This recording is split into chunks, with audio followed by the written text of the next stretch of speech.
Assalamualaikum warahmatullahi wabarakatuh. Saya Tasya Wandari akan membacakan RPP dengan mata pelajaran geografi kelas 11 dengan data sekolah SMA 2 Bayang, mata pelajaran geografi kelas 11 semester ganjil, materi pokok posisi strategis Indonesia sebagai poros maritim dunia. Yang pertama, tujuan pembelajaran. Setelah mengikuti proses pembelajaran, peserta didik diharapkan dapat 1. Memahami letak, luas, dan batas wilayah Indonesia. Yang kedua, memahami karakteristik wilayah daratan dan perairan Indonesia. Yang ketiga, memahami perkembangan jalur transportasi dan perdagangan internasional di Indonesia. Yang keempat, memahami potensi dan pengelolaan sumber daya kelautan Indonesia. Kelima, berdiskusi tentang letak dan posisi geografis Indonesia dan kaitannya dengan poros maritim dunia. Yang keenam, menyajikan laporan hasil diskusi tentang posisi strategis Indonesia sebagai poros maritim dunia dilengkapi dengan peta, label, atau grafik. Kegiatan pembelajaran. Melakukan pembukaan dengan salam dan berdoa untuk memulai pembelajaran, memeriksa kehadiran peserta didik sebagai sikap disiplin, mengaitkan materi, tema kegiatan pembelajaran yang akan dilakukan dengan pengalaman peserta didik dengan materi selanjutnya. Menyampaikan motivasi tentang apa yang dapat diperoleh, tujuan dan manfaat dengan mempelajari materi, letak, luas, dan batas wilayah Indonesia. Menjelaskan hal-hal yang dipelajari, kompetensi yang akan dicapai, serta metode belajar yang akan ditempuh. Kegiatan inti, kegiatan literasi. Peserta didik diberi motivasi dan panduan untuk melihat, mengamati, membaca, dan menuliskannya kembali. Mereka diberi tayang dan bahan bacaan terkait letak, luas, dan batas wilayah Indonesia. Critical thinking.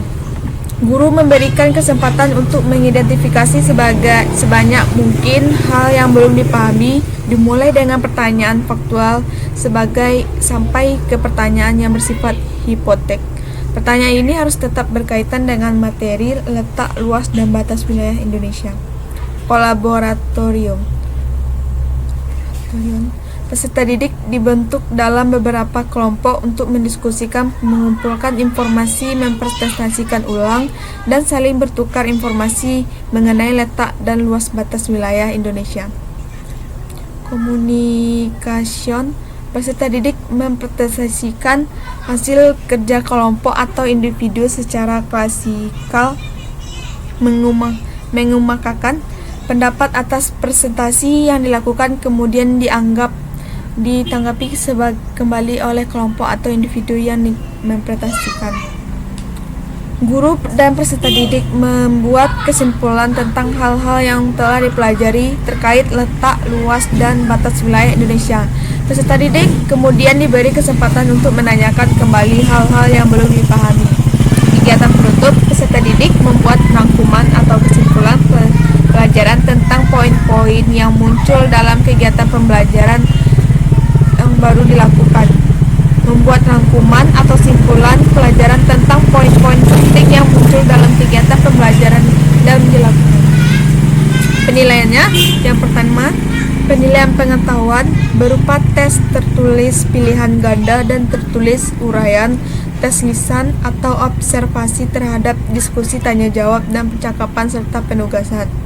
Yang kedua, penilaian keterampilan berupa penilaian unjuk kerja, penilaian proyek, penilaian produk, dan penilaian portofolio.